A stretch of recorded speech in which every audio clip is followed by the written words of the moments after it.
तो आज का हमारा CUET UG GAT क्वेश्चन होने वाला है वो है कि if a equal to 1, b equal to 3, c equal to 5 then e equal to what. यानी कि हमें यहाँ पे ये दिया गया है कि अगर a की वैल्यू 1 दी गई है, b की वैल्यू 3 दी गई है और c की वैल्यू 5 दी गई है, तो हमारा e यहाँ पर क्या होगा।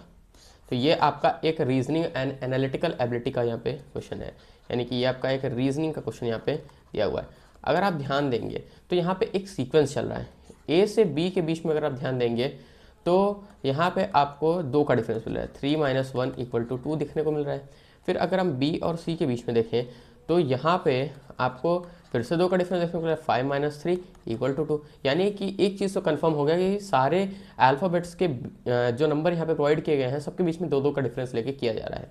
तो अगर हम यहाँ से C और E के बीच में डिफरेंस की अगर हम बात करें तो कम से कम 4 का डिफरेंस होना चाहिए, क्योंकि C के बाद D आएगा, D के बाद ही E आएगा।